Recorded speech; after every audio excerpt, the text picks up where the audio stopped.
Okay. Perfect.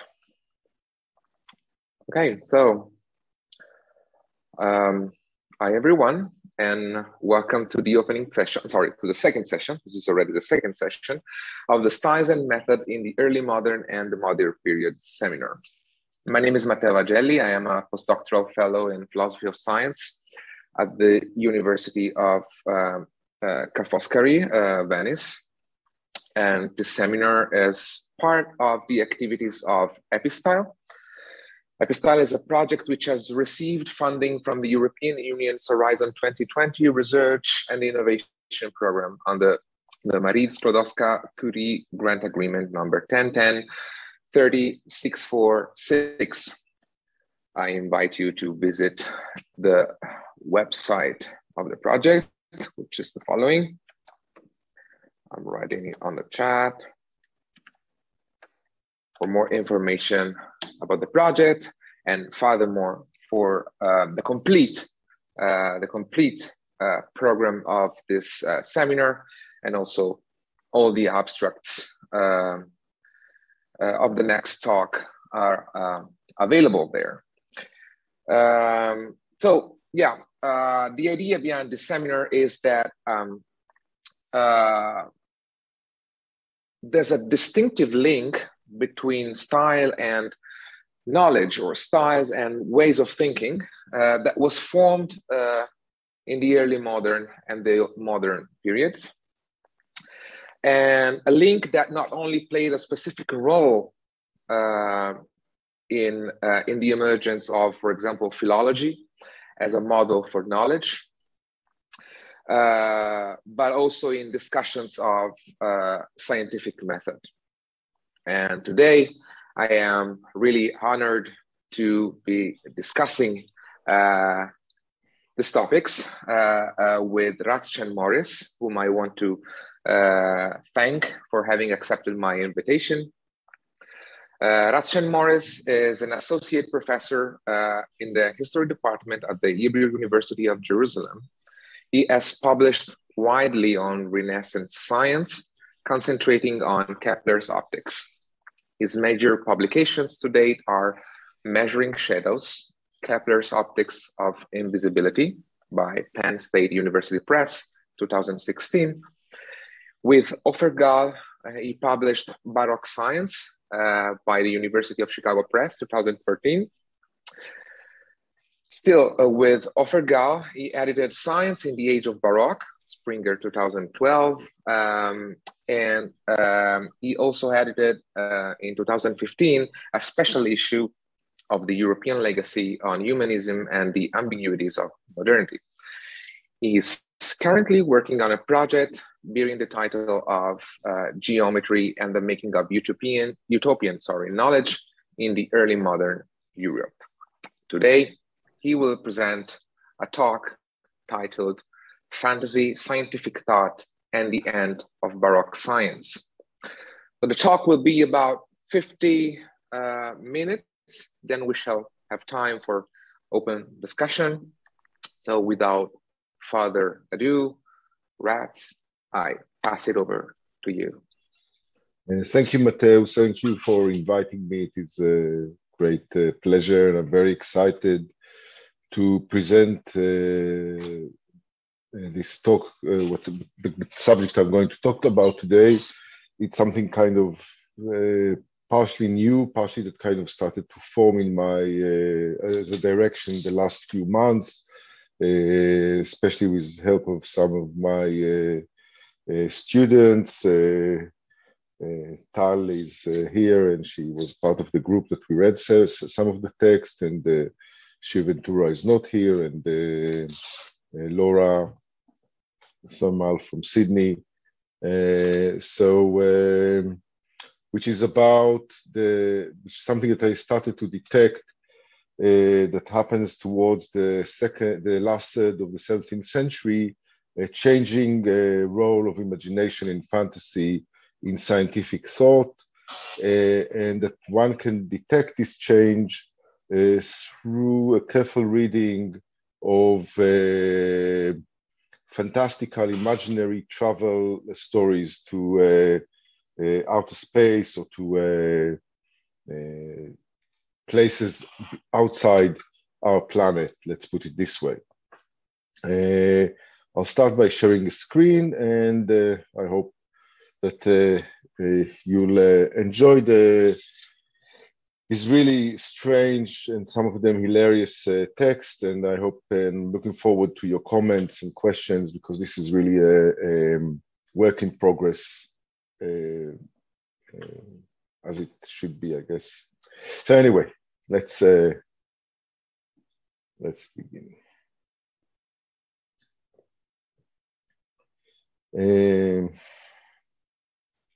Okay.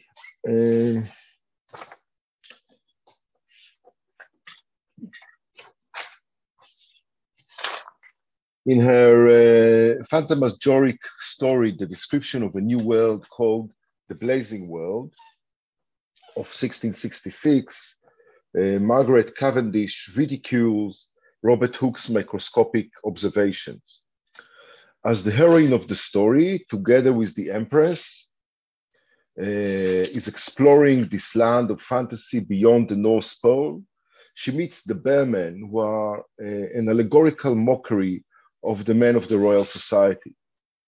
As the bearmen attempts to impress the distinguished guest, they bring forth several microscopes, by means of which they could enlarge the shape of little bodies and make a louse appear as big as an elephant and a mite as big as a whale. This happens now, and you can see here on the screen. I'll just try to move this here. You can see here the quote where they first brought telescopes, but the telescope caused much discussion and debates, which made the Empress very upset. And in order to appease her, they decided to bring the microscope, that she can see these little creatures such as the flea, the louse, and that kind of not only baffled her, but made her dizzy, and it appeared to her so terrible that they'd almost put her into a swoon. Then the Empress asked them whether they have other sorts of glasses that could enlarge and magnify the shapes of great bodies, as well as they had done with little ones. Whereupon they took one of the best and largest microscopes and endeavored to view a whale through it. But alas, the shape of the whale was so big that its circumference went beyond the magnifying quality of the glass. Whether the error proceeded from the glass or from the wrong position of the whale against the reflection of light, I cannot certainly tell. So basically the magnifying lenses, Cavendish conveys, present falsely the pictures of an exterior object. By way of example, her description of the picture of lice presented by microscope is particularly striking. The insects appear bigger and rounder than naturally they are, misshapen from the natural. Each of the point of the joint is a diseased, swelled, and tumid body, ready and ripe for incision. The interesting point of this grotesque depiction of English natural philosophical pursuits during the Restoration is not in Cavendish's rejection of the experimental method or the technological innovations of the new philosophy, but in her specific critique of Robert Hooke and his friends' mode of world making. That is, it is a debate over the role of the poetic and the ways in which it can generate new knowledge of the natural world. What Cavendish discards is not the presumptions of the Royal Society to produce magnificent effects, but these remain only on a superficial level and cannot appreciate the vastness of nature, nor to correct its wrongs. The enormous whale escapes the bearman's lenses, and the lice's damage cannot be prevented by enlarging it. The real presumption of the Berman, according to Cavendish, is the claim to artificially recreate the natural world and its processes through optical games of lenses and prisms that produce reflections and virtual images that baffle the eye to believe that what is not is. The interesting feature of this critique is that Cavendish launching it in the framework of a fantastical story. So Cavendish criticizes the Royal Society use of fantasy and imagination and poetic world making through lenses and instruments in the framework of her own fantastic story that assesses the dangers of uncontrollable imagination. In the guise of celebrating fantasy, she actually reasserts the Aristotelian stand that we utterly depend on our sensory apparatus to know the world. This is, and it's also in the Empress' reaction to the astronomers, the birdmen, who show her the telescopes, and for her it deludes the senses instead of discovering the truth. And as I said before, causes much debate instead of bringing some sort of agreement between the scientists, the natural philosophers and astronomers about what the state of the world is. So, just a second. Why doesn't it? Okay. So basically, Cavendish goes back to the Aristotelian stand that we can, that in what we can know, it depends on what we can see and touch, and therefore things that are too far away beyond are inaccessible to our senses are basically unknowable.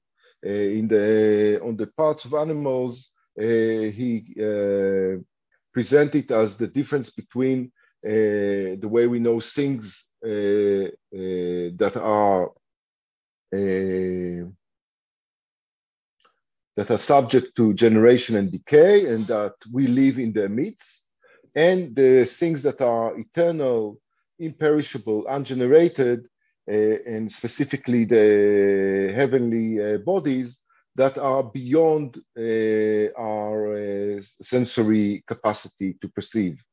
So whereas we do enjoy observing the heavenly canopy and see all the stars flickering in the sky, we know very little about them. And what we can know about them is only through conjectures and hypotheses, and not really have certain certitude and completeness of our knowledge as we have of terrestrial things. So Cavendish goes back to Aristotle, but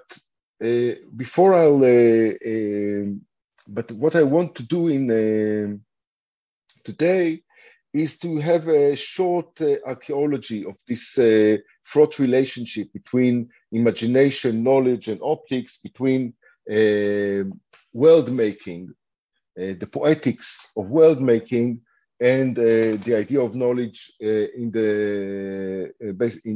in the 17th century, but I'll go slightly before to the early 16th century to look at it, and then to see what role Cavendish plays and what kind of fissure she creates between imagination and fantasy and scientific knowledge, and the way that the world of late 17th century natural philosophy embraces this divide and re-establish it on their own terms. So if we go back to the early 16th century, we can see the idea of world making most typically in Thomas More Utopia, where it is not only about an imaginary land that exists somewhere beyond the shores of Peru and somewhere in the Pacific, and in that already Thomas More plays between what is, and we can really reach there and really see it and portray and draw its map, and what is not. But even utopia itself, the island itself, is something that is man-made. They say, and the appearance of the place confirms it, that the land was not always surrounded by the sea.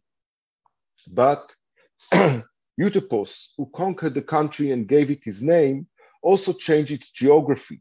After winning the victory at his first assault, he had a channel cut 15 miles wide where the land joined the continent, and thus caused the sea to flow around the country. So in a way, Eutopos really makes the world out of nothing, create land, create an island where there was a continent. And this idea that this severance of a bulk of land from the mainland, of the island from the mainland, is sort of a part of this idea of the new knowledge, of something that we create, that when one creates of its own accord without any reliance, not on tradition, nor on any other authority, not even on the authority of nature, because we actually, and the natural philosopher is supposed, or the poetic natural philosophy is supposed to enforce on the appearances of nature some sort of a new law that was conceived in the human mind. It is related also to the way that the Copernican revolution was all about fabricating a new viewpoint. Because from our viewpoint on the Earth, we cannot really appreciate or assess or understand the Copernican stand, because from where we stand and we look at the heavenly bodies, we see them revolve around us. We see the sun rises in the east, we see it setting in the west, we see the moon around us, we see the planets and the stars all revolve around us. So in order to understand or to see the world from a different perspective, just like in Holbein's famous ambassadors, we have to fabricate a new point of view, which is what Copernicus suggests through his mathematics and through this sort of mathematical manipulation that transfer the viewer to a point outside the cosmos to see it as well ordered as God might have intended it to be. So we have world making, creating new knowledge, creating it by our own skill and ingenuity and industry, which is what Eutopos does with Utopia. We have fabricating a new point of view from which we can see the world not according to our immediate direct sense perception in the Aristotelian way, but from a different completely point of view that goes beyond the senses, that actually forces the senses to view the world differently. And this receives a very poignant formulation in Philip Sidney celebrated defense of poesy, where he exclaims that only the poet disdaining to be tied to any such subjection, lifted up with the vigor of his own invention, does grow in effect into another nature, in making things either better than nature brings forth, or quite anew, forms such as never were in nature, as the heroes, demigods, cyclops, chimeras, furies, and such like. So as he goes hand in hand with nature, not enclosed within the narrow warrant of her gifts, but freely ranging within the zodiac of his own wit. And whereas the world of nature is brazen, the poet only delivers golden. So in this way, the Sidney kind of sums this position that through poetic invention, one can improve nature and know more about the world than nature allows us to know. This, of course, has its price.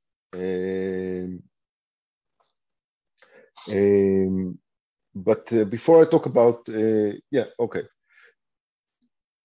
this, of course, has its price, and I'll return to Kepler in a minute.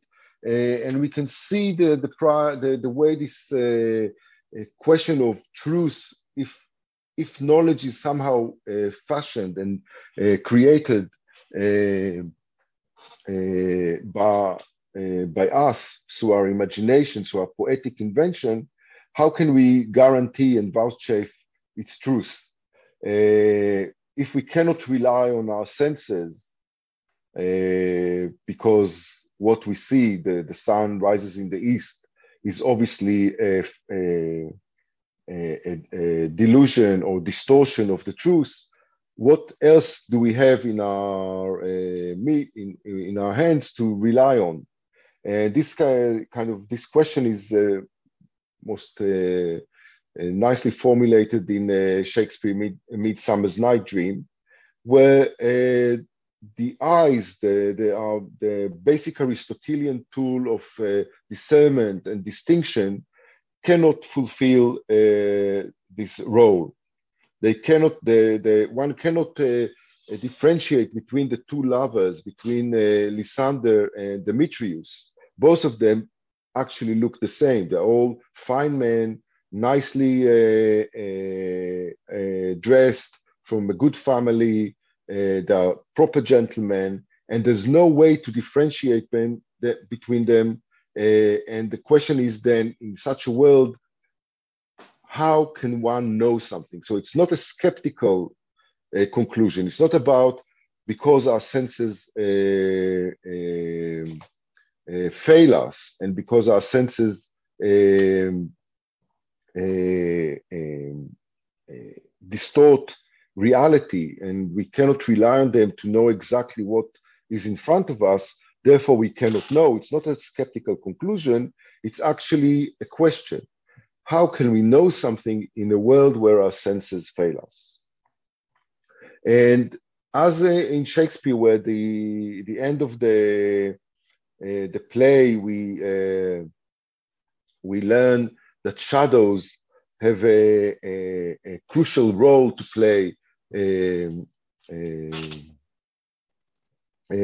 creating knowledge. Theseus, the Duke of Athens, when he watches the play at the end of the play within the play, says the best in this kind are but shadows, and the worst are no worse if imagination amend them, somehow suggests that the combination of shadows and imagination can create some sort of knowledge about the world. And that leads me back to Kepler, because that's exactly Kepler's point in his 1604 Optics, where at the introduction to the reader, he exclaims that believed rightly that all of astronomy is born from this obscurity of the luminaries, just as darknesses may be the eyes of the astronomers, these defects may be a rich source of doctrine, these stains may illustrate the most precise pictures on the mortal mind, O most excelled and commendable sign for all the nations about the glory of the shadows. Because what we perceive actually is not the pictures and species of objects, but light and shadows as they are projected from the world onto our retina, just as in a camera obscura. And these shadows are the basic elements in our way of perceiving the world. And in order to decipher these shadows and to understand exactly what there is, we need there's a larger part that the imagination has to play. Our imagination is actually an active faculty that combine the shadows and stains of light in order to create pictures for the mind to understand. And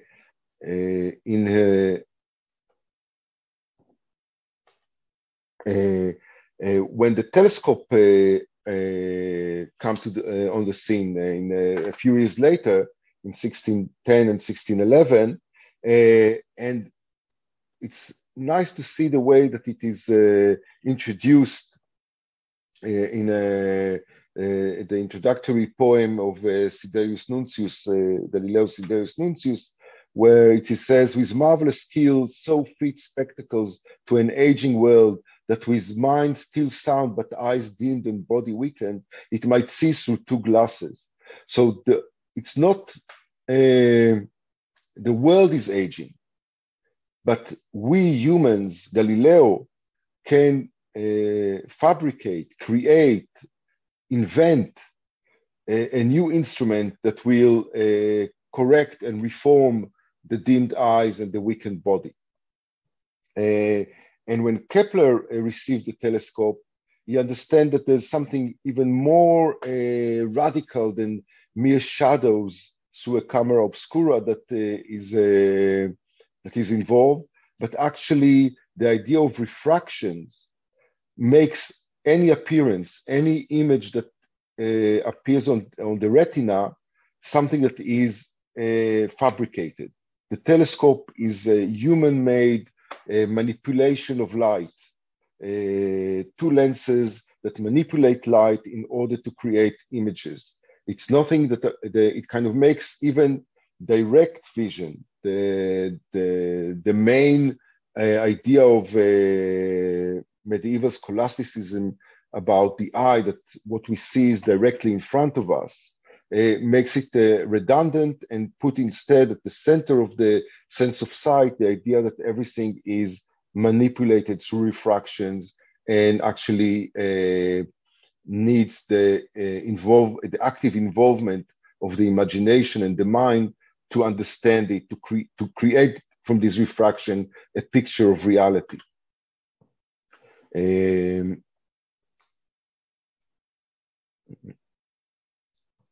And we can see the way that fantasy works in this context in Kepler later posthumous treatise, the Somnium, where the demon is an embodiment of shadows.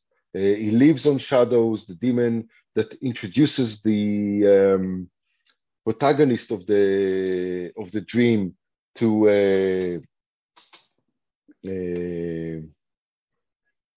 the astronomy of the moon, to lunar astronomy, or the way the world, the cosmos, the universe appears to a lunar observer. The demon that introduces this to the protagonist is actually a creature of shadows, a creature that travels from the moon to the earth and back on the shadows of the eclipse. So when there is a lunar eclipse, he can return on the shadow of the earth back to the moon, and where there is a solar eclipse, he can return on the shadow of the moon back to earth. This place of shadows and is all about allow Kepler to, as I said before, fabricate a point of view. It kind of transposes the reader from the earth to the moon and allow the reader to see celestial phenomena from a completely different point of view that will convince the reader eventually that Copernicus was right. And actually, our Earth moves around the sun and not vice versa. But this play with imagination, Kepler knows that and is aware of that it has its danger, that it can lead us astray. In a letter that he wrote in the early 1620, he says, an experiment with the telescope that I carried out recently produced a marvelous sight, altogether remarkable. Cities and walls which were circular because of the shape of the umbra. What more should I say?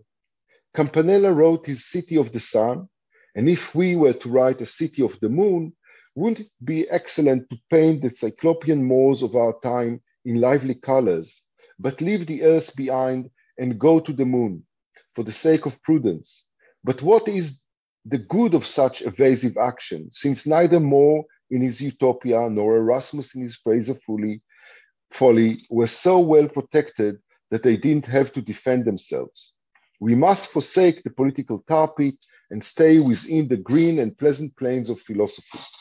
And while there is obviously an interesting political conclusion to this short paragraph, there's also something about the complex and wrought relationship between imagination and fantasy and scientific knowledge. The Somnium assumes that we need fantasy in order to convince not only our readers, but maybe also ourselves, that these new ideas that are not based on sense perception, but on some sort of mathematical calculation, that these new ideas have a content of truth in them. And through this poetic fabrication of a fantastic story, and it's also a fabrication of this world of the cosmos that surrounds us. It's not only entertainment, but it has an active role in creating this new astronomical knowledge. But at the same time, as with this paragraph, these sort of fantasies can go astray. We can see cities and walls. We can start to lose our tracks with political ideas about city of the sun or city of the moon. And there's something that is demanded in this case, that is essential in this case, to somehow rein in fantasy, to somehow control it. In a way, the way that the Somnium works is a kind of an ongoing dialogue between the body of the text, the story about the protagonist, the way that his witch mother kicked him out of the house, the way he came back, the way she introduced him to the demon, and the way that the demon introduced him, the protagonist, to astronomical knowledge. There's an interesting ongoing interaction between the body of the text and narrative and the 60 pages or so of footnotes that Kepler adds to the short story. And the footnotes, by using mathematics and by explicating mathematically what the demon is saying, actually reinvert the picture. If the story is an inverted picture of the world as it is seen from the moon, the mathematical footnotes allow the reader to reinvert the picture, to put it straight after all, and to see the world as is from the earth and not from the moon. So this kind of very interesting way that Kepler uses mathematics to control and to rein in fantasy and the imagination.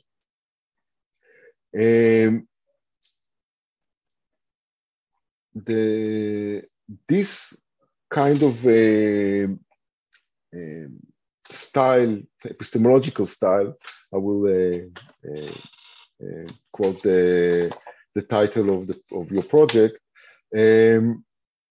is taken up with Descartes in an even more radical way, in a more pronounced and less intricate way. In his Le Monde, Descartes opens with stating that there is dissimilarity between what is outside and our sensations of it. That doesn't mean that it's ex nihilo what we see.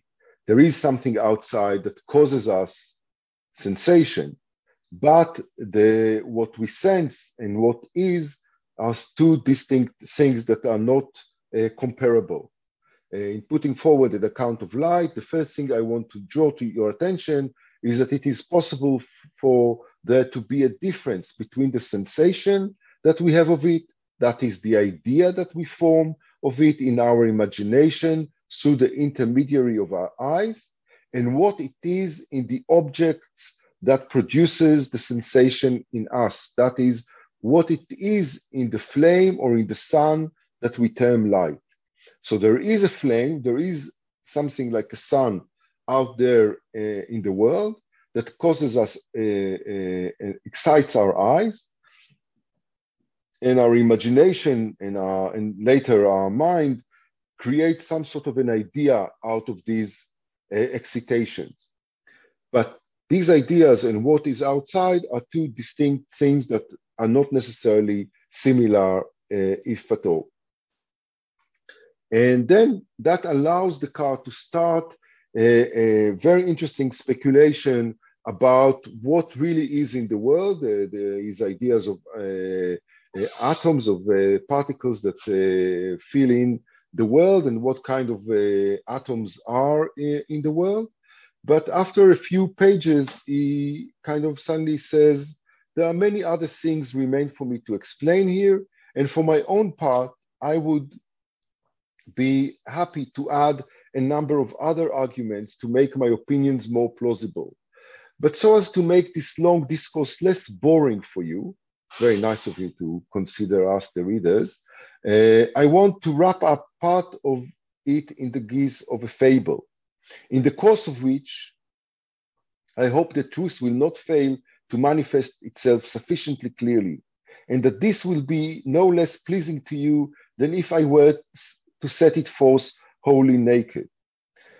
For a while then, allow your thought to wander beyond this world to view another, wholly new world, which I call forth in imaginary spaces before it. So what actually Descartes is suggesting is that it will be very complicated to explain all the things about the world naked, as he says, in a kind of a more abstract fashion.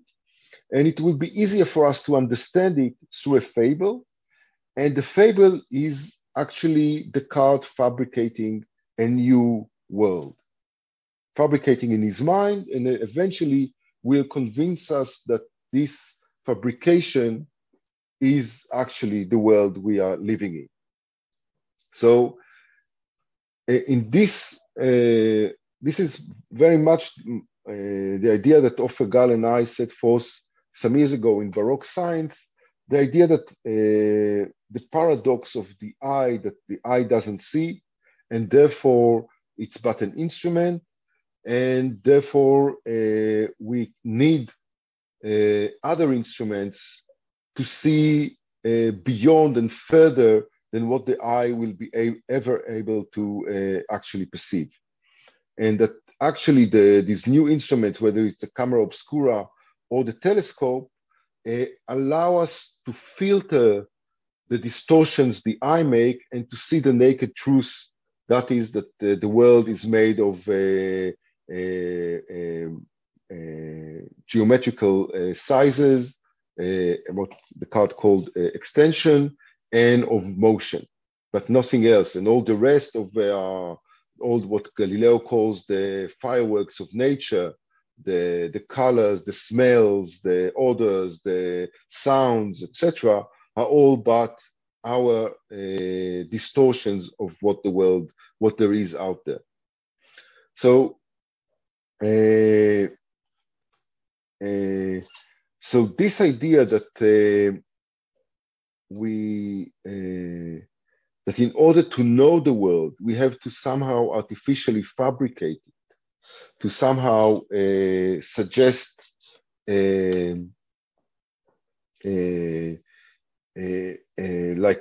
that it will come from the zodiac of our own wit, as Sidney puts it,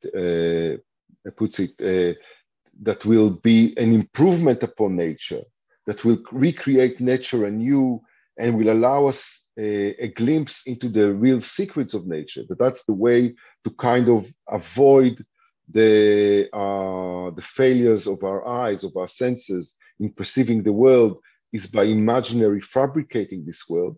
This idea eventually, as I said, in the lesser the last third of the 17th century is heavily criticized. We saw already Cavendish that criticizes it and mocking it through a fantastical story, and actually takes the idea of fantasy as something that will allow us to know and show us that actually it's, at the end, it's mere fantasy.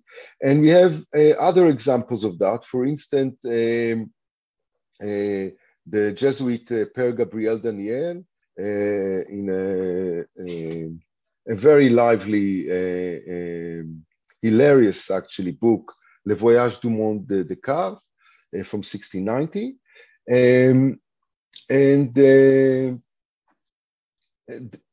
This is really an amazing story, how he tries to understand the Cartesian system, and he meets this old man who was a friend of Descartes, who tells him that actually Descartes never died, that Descartes found a way to separate his mind from his body, and the method to separate the mind from the body is by smoking a certain tobacco with some herbs that he received from the Far East.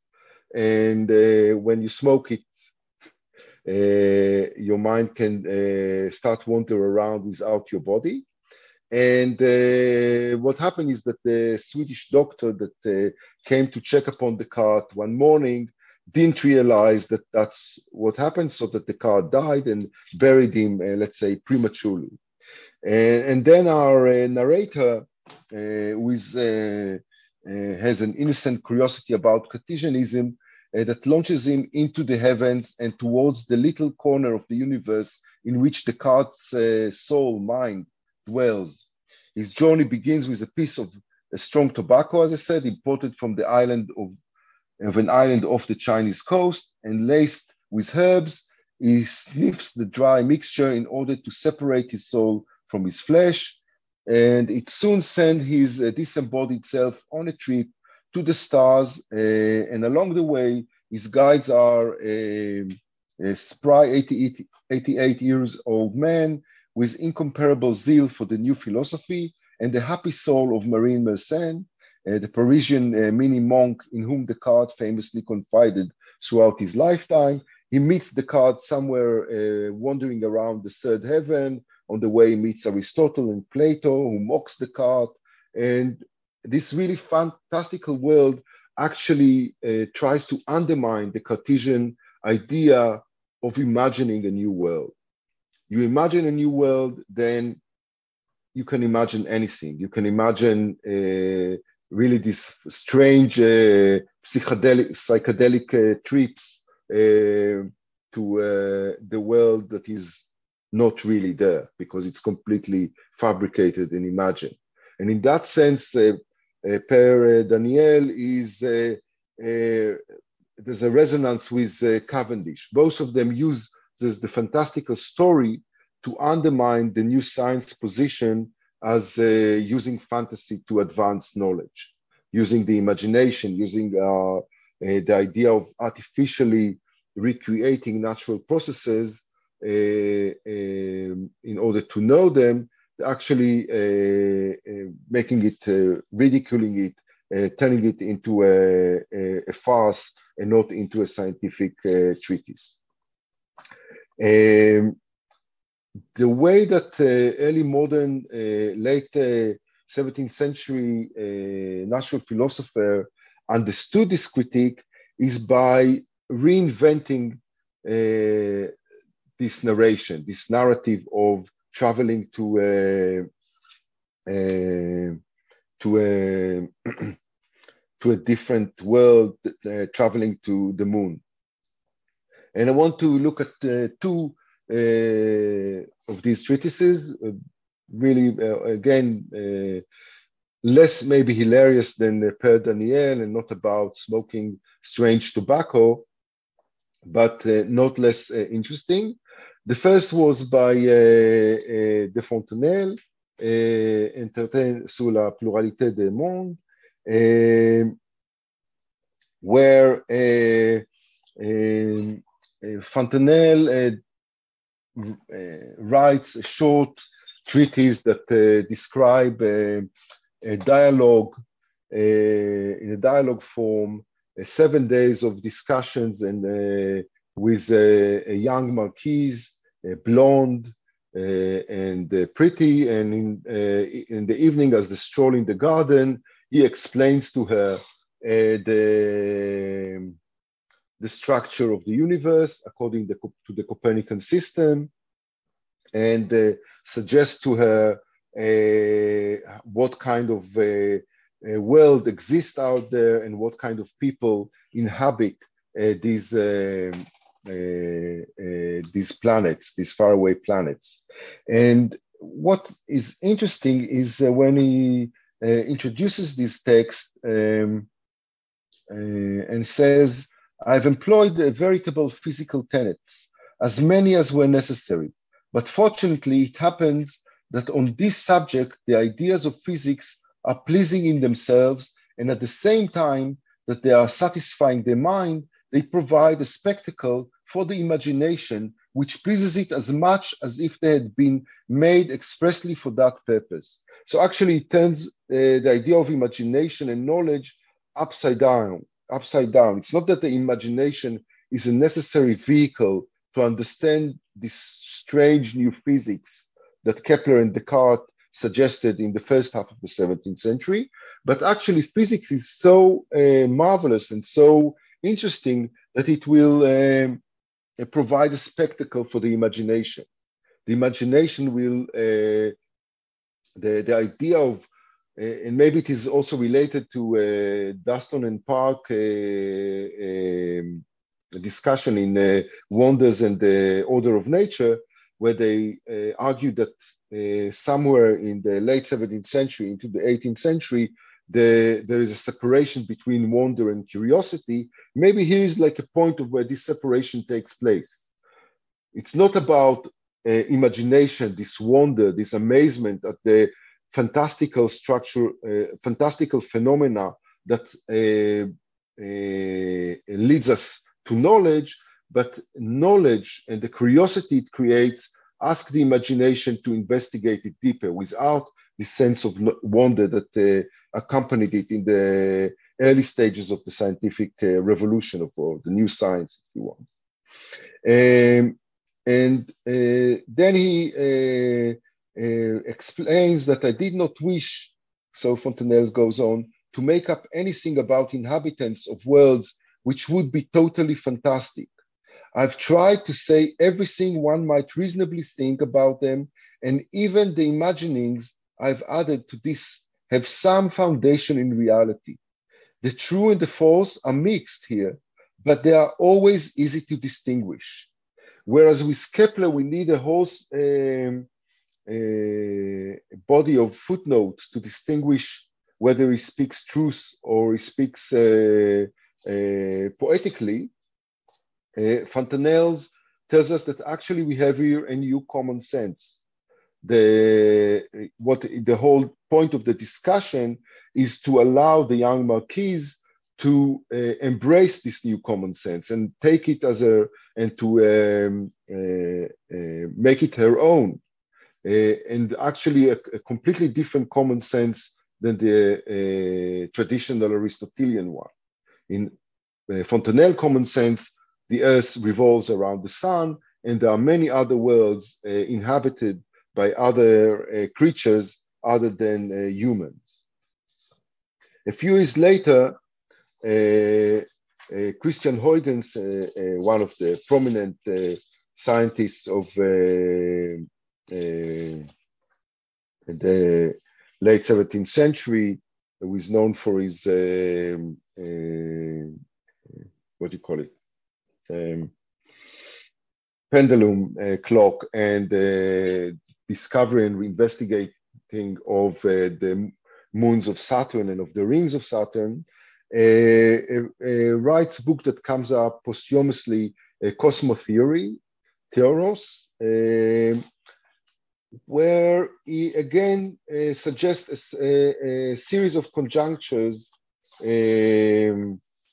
about extraterrestrial life and extraterrestrial worlds. And actually goes directly against the way that Kepler and the early 17th century used imagination. And he says only some of them have coined some pretty fairy stories of the man in the moon, just as probable as Lucian's True History. He refers to the Hellenistic author from the 2nd century CE, and among which I must count Kepler's, which has diverted us in an astronomical dream. So Kepler's dream is but, as I said, fairy stories of about men in the moon. There's no real scientific value for that sort of fantasy. What Huygens suggests is that there is a very good room left for probable conjectures. As they came into my head, I clapped them down into commonplaces. And maybe here the commonplace and the common sense kind of intermingle, because that's exactly what Huygens and Fontenelle attempted to do, to neutralize the element of fantasy and imagination from this new common sense that is based on the Copernican system. And he says, in such noble and sublime studies as these, it is a glory to arrive at probability, and the search itself rewards the pain. So the research itself, the scientific research to understand the extraterrestrial world is good enough for our Huygens. What we seek is probable knowledge and not complete truth.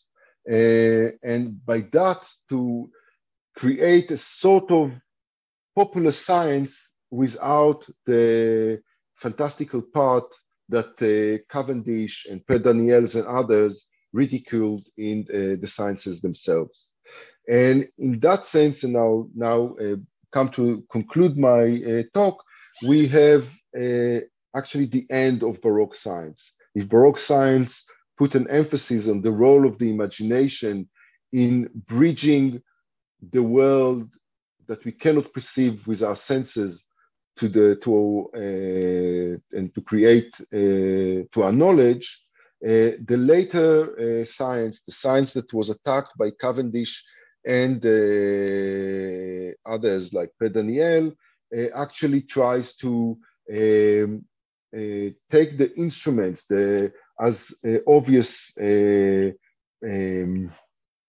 similitudes and similarity of the world. So what we see through the telescope is not fabricated through two lenses, the refractions through two lenses, but is actually a sense data, something that maybe Kepler and Galileo would have been surprised to accept. So thank you very much, and I'm looking forward to your questions.